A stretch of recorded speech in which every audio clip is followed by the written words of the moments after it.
c'est un titre superbe où il faut vraiment maîtriser absolument toutes les matières.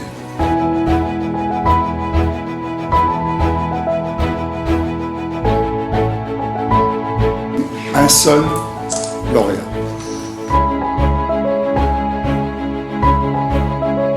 Quand je rencontre un maître d'hôtel ou un directeur de restaurant qui porte l'insigne meilleur ouvrier de France, ça inspire vraiment beaucoup de respect. On a en face de soi un grand professionnel.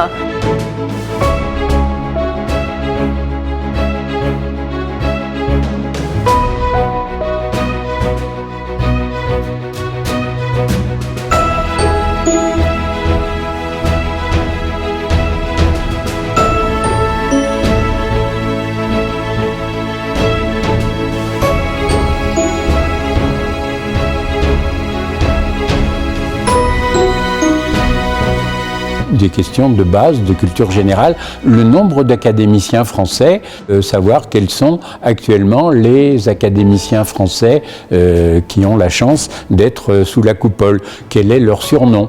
Il faut potasser quand même, parce que chacun évolue dans un cadre précis, avec une clientèle précise. Dans ce genre de concours, tout le monde se présente, il n'y a pas une question d'âge, il y a un panel de maîtres d'hôtel, de directeurs de restaurants de différents niveaux. Il ne faut pas qu'il reste sur les aspects purement techniques, professionnels.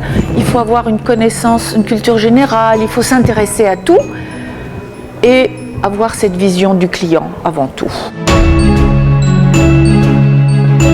Aujourd'hui, une découpe de volaille pour 5 convives, donc une technique de base classique qui demande quand même une dextérité, une élégance du geste, une valorisation des produits, une organisation du plan de travail. Donc beaucoup d'items qui rentrent en charge. Le classique d'une volaille pour 4 personnes est facile à maîtriser. Pour 5 personnes, il va falloir découper la même volaille en 5 parties égales, avec des aspects gustatifs qui ne sont pas les mêmes sur certains morceaux. Donc essayer de voir un petit peu quel produit, quel morceau on peut donner au client de préférence.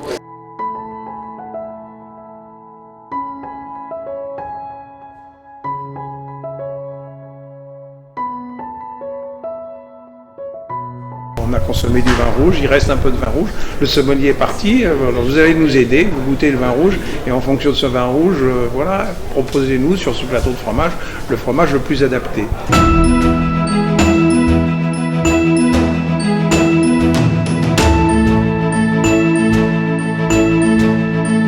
Pour moi, l'excellence, en ce qui concerne le rôle d'un premier maître d'hôtel ou d'un directeur de restaurant, c'est les qualités humaines, c'est le charisme, c'est d'être prévenant, c'est de vraiment entourer le client des plus grands soins. Dans l'amphithéâtre de l'école, un étudiant pose à Paul Bocuse la question « Monsieur, comment devient-on meilleur ouvrier de France ?» Et Paul Bocuse a répondu « On ne devient pas, on est meilleur ouvrier de France ».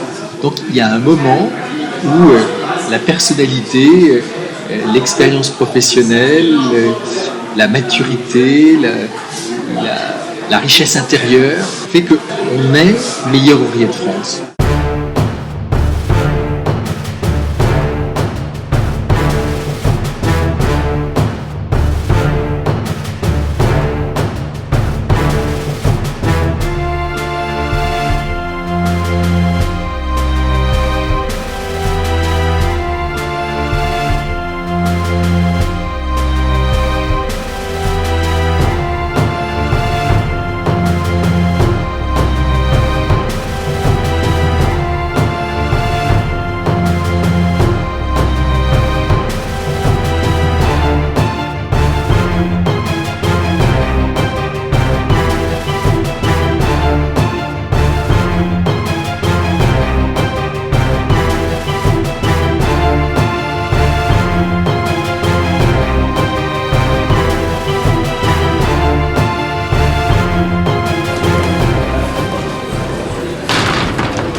Nous avions une épreuve de management où nous avions eu un conflit qui avait éclaté entre un second de cuisine et un chef de rang.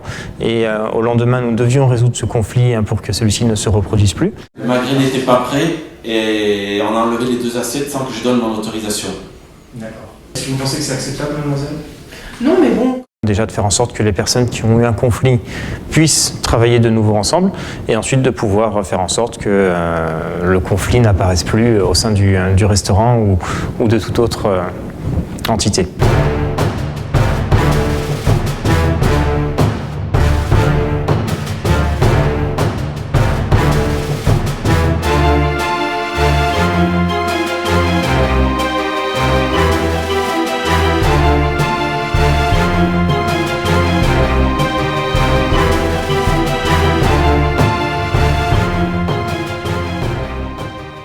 Le grand soir, la réception de 5 invités qui sont venus à notre chef-d'œuvre pour pouvoir déguster l'apéritif. Passage à table avec des cartes que nous avions eues au préalable. Il faut se lever tôt, il faut se coucher tard. C'est une belle aventure et qui, à chaque fois, ménage des surprises. J'ai vu des gens de grandes maisons ne pas passer parce qu'ils sont mangés par le stress. Il faut être bon dans tous les domaines, dans une globalité, et on note même l'aisance, la réactivité à des questions surprenantes lors d'une prise de commande, voyez-vous. Donc on essaie vraiment de trouver les meilleurs de ce métier-là, les meilleurs maîtres d'hôtel, les meilleurs directeurs de restaurants, et pour cela, eh bien, il faut être bon dans tout.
Première technique à table, la découpe, le flambage et la découpe d'un bar pour 2 personnes, ainsi que le service de 3 bars en papillote.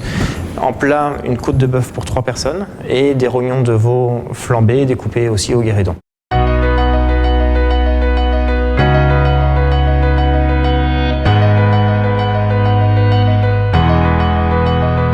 Le jury ou les clients laissaient ensuite à loisir le maître d'hôtel de réaliser une déclinaison autour de 3 crêpes Suzette. Une crêpe Suzette, 2 autres, à la liberté du candidat.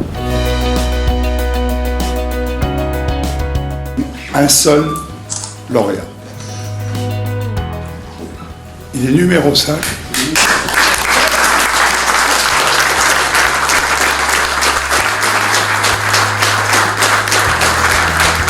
Je suis vraiment très touché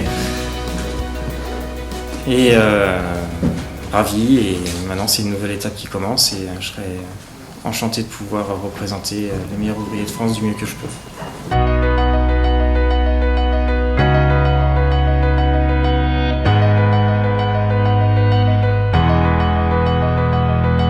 Pour moi, l'excellence, c'est avant tout de vouloir bien faire. Alors le bien est bien sûr subjectif selon l'échelle de jugement des différentes personnes. Et je pense que dans l'hôtellerie-restauration, c'est surtout vouloir faire plaisir, vouloir transmettre et vouloir faire en sorte que les personnes qui sont en face de nous passent un bon moment et puissent avoir un très bon moment de convivialité, de partage et de pouvoir se mettre à la place de la personne en face de soi et comprendre ce que cette personne aimerait avoir. je me suis aperçu qu'en faisant plaisir à d'autres, ça me permettait de me faire plaisir. Et depuis, je n'ai pas l'impression de travailler au quotidien, je fais simplement ma passion.